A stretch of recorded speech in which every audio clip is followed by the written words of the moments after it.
Good day, everyone. Welcome to our NSTP 2 subject, National Service Training Program 2. This is Miss Ira Bombase, and I am your instructor for this subject. So, for today, we will be discussing Lesson 4. This is the Environmental Awareness and Protection. So, our learning objectives at the end of the lesson, you must be able to first learn the importance of environmental protection, have awareness on the factors that affect climate change, and give way to conserve the available sources. So I think we have, or the lesson 4 and 5 have the same objectives, no? I think this is just a continuation. Yung 5 ay continuation lang nitong lesson 4 natin. Okay? So, let's continue. Environmental education and organized efforts to teach how the natural environment functions, particularly how caretakers or human beings can manage their behavior and ecosystems in order to live sustainably. So in simplest terms, ito yung kung paano natin matuturuan ang mga tao to protect the environment, paano natin ma-raise yung awareness. So, maraming nako-conduct ngayon activities, no, to raise environmental awareness under government, under private institutions, under non-government sectors, no, napakarami nan. And bakit nga ba kailangan natin ito? Siyempre, we have to do this. It is important to know, to be knowledgeable, to be aware because as members of the society, dapat tayo ay may alam at may pakailam, no? At ano din yung mga epekto ng mga ginagawa natin sa kapaligiran. Dapat yan ay alam natin. Kasi halimbawa, yung mga simple palang bagay or aksyon na nagagawa mo, hindi hindi ka aware na dahil pala doon sa mga pagve-vape mo 'no, para sa'yo ay simpleng bisyo, pa-cool 'no, yung pala ay nakakapagdulot na ng air pollution wherein yung mga, um, hangin na sana ay napakalinis, hindi na ganoong kalinis dahil sa mga gano'ng simpleng action mo. So, meron at meron ka talaga nagiging contribution at siguro ay hindi ka pa aware ngayon or kani-kanina 'no, but with regards to this discussion, particularly to this topic, you'll be more knowledgeable about it and your contributions to the environment, consciously or unconsciously. Okay, so marami ng mga batas ngayon 'no, na naipasa na merong kinalaman sa pagprotekta sa environment, kaya isa-isahin natin 'yan. um, Related laws in promoting environmental education. The first one, we have the Republic Act number 9512, National Environmental Awareness and Education Act of 2008. So the section 3 states, with regards to the scope of environmental education, numerous agencies shall integrate environmental education in its school curricula at all levels, whether public or private, including in barangay daycare, preschool, non-formal, technical, vocational, professional level, indigenous learning and out of school youth courses or programs. And we have these agencies that are included. We have DepEd, the Department of Education, CHED, the Commission on Higher Education, TESDA, Technical Education and Skills Development Authority, DSWD, Department of Social Welfare and Development, DENR, Department of Environment and Natural Resources, DOST, Department of Science and Technology, and other relevant agencies, no? So, with this law, no, Republic Act number 9512, nalaman natin na hindi lang pala natin pinag-aaralan ng NSTP, ng CWTS, dahil gusto lang ng school or napagdesisyonan lang ng CHED, napagdesisyonan lang ng mga private institutions or state universities and colleges, no, ng higher education. So, hindi pala. Ito pala ay nasa batas, no, na i-incorporate sa mga mag-aaral, sa mga estudyante, magmula pa lang sa barangay daycare, sa preschool, sa non-formal, tech voc, professional level, yung ganitong klase ng pagbibigay importansya sa kapaligiran or yung edukasyon patungkol sa environment. Kaya pala noong elementary tayo ay kahit tirik na tirik ang init ay nagtatanim tayo, 'no? Yun pala ay batas. Kailangan ay alam pala natin ang tungkol sa mga, um, or ang pag-aaral patungkol sa environment, 'no? So again, through this law, kailangan ay ma-incorporate ang environmental education sa curriculum para magkaroon ng kaalaman, 'no, lalo na yung mga estudyante na natuturuan. Next, we have Republic Act number 9512, National Environmental Awareness and Education Act of 2008. Ang Section 4 naman is Environmental Education and Activities as part of National Service Training Program. So the CHED and the TESTA shall include environmental education and awareness programs and activities in the National Service Training Program under Republic Act number 1963. No, so kaya pasok ito sa curriculum kung bakit natin ito dinidiscuss at inaaral kasi nga ay nasa batas. As part of the Civic Welfare Training Service or CWTS component required for all baccalaureate degree courses and vocational courses with a curriculum of at least 2 years. Next is the Republic Act number 9512, National Environmental Awareness and Education Act of 2008. Dito naman tayo sa Section 5. So, kanina ay Section 3 at Section 4. So, sa Section 5 naman, this is about the Declaration of Environmental Awareness Month. So, pursuant to the policy set forth in this act, the month of November for every year or of every year shall be known as the Environmental Awareness Month throughout the Philippines. So, naibatas na rin na gawing Environmental Awareness Month ang buwan ng November. Okay, so eto ay next na batas na talaga. Okay, Republic Act number 9003, Ecological Solid Waste Management of 2000, an act providing for an ecological solid waste management program, creating the necessary institutional mechanisms and incentives, declaring certain acts prohibited and providing penalties, appropriating funds, therefore, and for other purposes. So kung kanina ay all about the environmental education. This time naman ay kung paano ang proper waste disposal. No? Ihiwalay ang nabubulok sa di nabubulok. Okay, so the next one we have Ecological Solid Waste Management of 2000, Section 2, Declaration of Policies. It is hereby declared the policy of the state to adopt a systematic, comprehensive, and ecological solid waste management program which shall A. ensure the protection of public health and environment. B. Utilize environmentally sound methods that maximize the utilization of valuable resources and encourage resource conservation and recovery. So, under this law, we are all encouraged na magkaroon ng resource conservation. Okay? I-protect natin yung mga resources na available, i-conserve natin so that hindi lang yung mga present generations yung makikinabang, no? Paulit-ulit na tayo dito, but also the future generations, no? Particularly pagdating sa pagre-recycle, no? Ways yan on how we conserve the resources.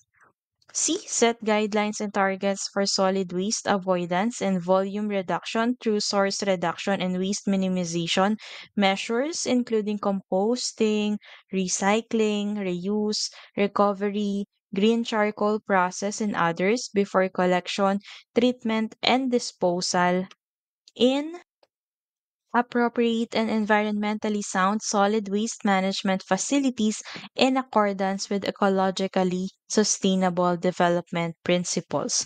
So, tungkol naman ito sa mga basura, no? Paano mababawasan, paano mare-reuse, paano mare-reduce, paano mare-recycle. So D, ensure the proper segregation, collection, transport, storage, treatment, and disposal of solid waste through the formulation and adoption of the best environmental practice in ecological waste management, excluding incineration. So nakapaloob din sa batas na ito ang proper segregation. Okay, so the next one we have the Republic Act number 9275, Philippine Clean Water Act of 2004, an act providing for a comprehensive water quality management and for other purposes. So kaya meron din tayong nagagamit na malinis na tubig 'no, sa pag-inom, sa pagligo, sa paghugas. This Republic Act helps with that 'no. So basically protektahan ang ating katubigan kung saan mas mapag-iingatan pa at of course mas magagamit pa. Okay, so next one we have Republic Act number 8749. This is Philippine Clean Water Act of 1999, an act providing for a comprehensive air pollution control policy and for other purposes. So ang kinokontrol naman nito ay yung pagbawas sa polusyon sa hangin, no? Nakapaloob din dito kung bakit meron tayong batas na no smoke vetting, emission testing, 'no? So, lahat ng may kinalaman sa pag-control sa air pollution. Okay. So, the last one, we have the Republic Act number 9147, Wildlife Resources Conservation, and Protection Act. So, ito naman ay wildlife, no? Yung mga hayop na nakatira sa gubat. An act providing for the conservation and protection of wildfire resources and their habitats. That's wildlife. No, error lang. Appropriating funds therefore and for other purposes. So again, ito naman ay patungkol sa pag-protect sa ating kagubatan na nandun ang ating wildlife resources and their habitats. So not only the animals, no, but also their habitats o ang kanilang tahanan. Okay, so after the laws, we're done with the laws. Now, let's move forward with the ecological footprint. Okay, so to give you an idea or overview, this is what ecological footprint looks like, no? Para siyang kapag umapak ka sa isang halimbawa sa isang bond paper 'no, para makita natin talaga yung footsteps. Dito makikita natin yung urban land, grazing land, forest land, fishing land, cropland, energy land, 'no? So, ano ba yung mine-measure ng ecological footprint? This is how fast we consume resources and generate waste. No, siyempre, once nag-consume tayo ng resources, 'pag sinabi nating resources, yan yung mga binibigay sa atin ng environment like fruits, no, vegetables from trees, the water, the air, no. Siyempre, meron at meron tayong waste na naki-create din from that. When we say waste, yun na yung mga patapon, no? So, compared to how fast nature can absorb our waste and generate new resources, no? So, syempre, kailangan kasi ay yung needs ng tao or yung demands ng tao ay mamimit yung ano ba yung kayang ibigay or i-provide ng resources. Kasi halimbawa, meron lang sa isang area na 10 puno, 'no? Tapos ang makakagamit noon or makakapag-consume ng resources noon ay 1,000 persons, 'no? So, kaya ba nung 10 puno maibigay yung pangangailangan ng 1,000 persons? 'No, halimbawa, ang mga prutas, kaya ba na yung pagkain ng 1,000 tao ay manggagaling lang doon sa 10 puno? 'No? So, kailangan kasi ay give and take. So, in order for the environment to give us what we need, we have to protect and care for the environment, 'no? Damihan natin ang pagtatanim, alagaan natin ang mga puno, 'wag lang tayong putol ng putol, 'no? Dahil hindi naman mabilisan ang pagtubo ng mga puno, inaalagaan yan. It takes time, 'no, for the trees to give us the food, the fruits that we are eating. Okay? So here's the deeper definition or further definition of ecological footprint, ecological footprint is a measure of human demand on the Earth's resources. It is an amount of natural resources required to sustain our consumption and deal with our waste. So kaya nga problema ng isang bansang overpopulation, no? Kasi baka hindi na kasya yung land area, halimbawa sa Pilipinas, so saan sila pupunta, saan sila titira, no? Halimbawang hindi na kayang ibigay ng environment yung demands ng sobrang daming taon, sobrang daming Pilipino, sobrang daming citizens ng Philippines, no? So, when we say ecological footprint, ito yung amount ng natural resources na kailangan natin. So, ilan ba ang kailangan ng tao sa tubig o kaya ay pangangailangan sa hangin, no? Yung need na nakukuha natin sa ating forest.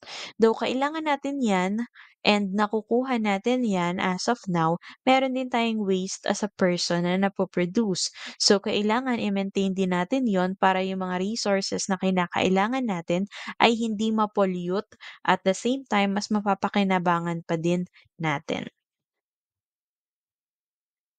Okay. So we also have sustainable development. If you are aware of the 17 sustainable goals, no, ng, if I'm not mistaken, United Nations, no? So try to search for that. Yun ay 2015 started and goals or goal to achieve by 2030.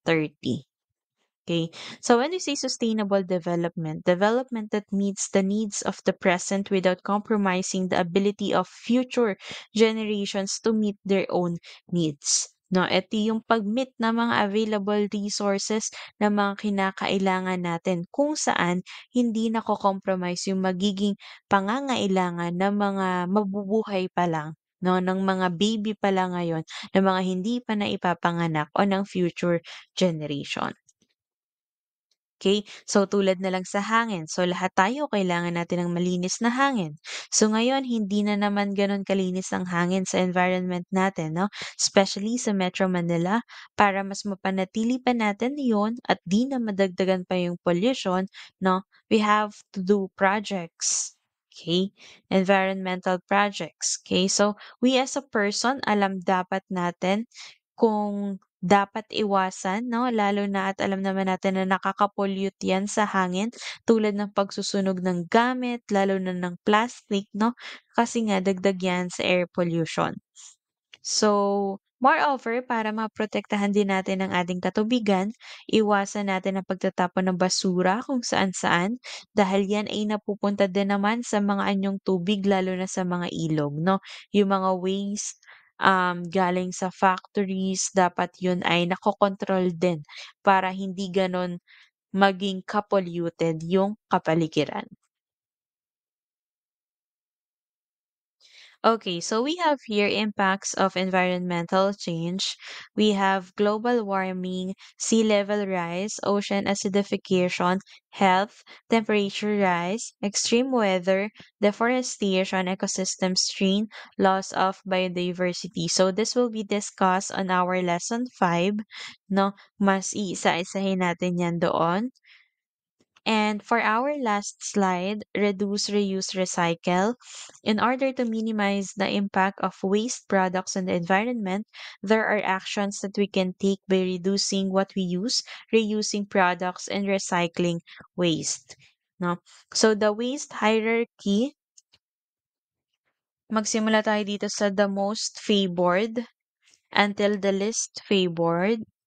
No, let's start with reduce. Reduce your waste by refusing unnecessary items. Kung hindi naman kinakailangan, wag nang bilhin.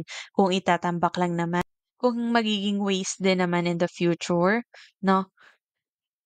And then reuse. Reuse the items you have as many times as you can. Kung kaya namang gamitin ulit, gamitin na lang ulit. Wag nang bili ng bili tapos tambak ng tambak o kaya nagiging basura naman in the future. Next, third one is repair. If something is broken, fix it. No?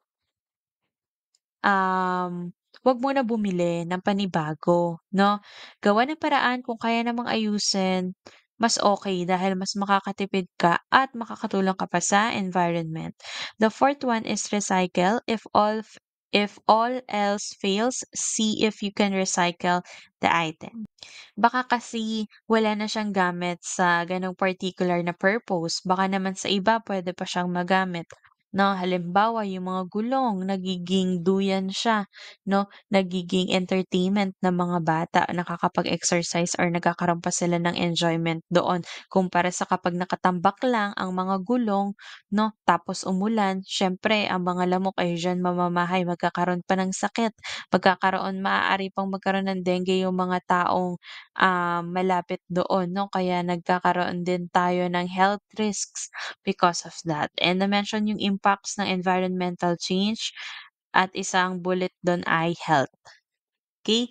Next is recover. Create a new product from the waste of another and then dispose. An item cannot be saved or used anymore and is waste. Okay, so take note of this. Reduce, reuse, recycle. Gasgas na ito.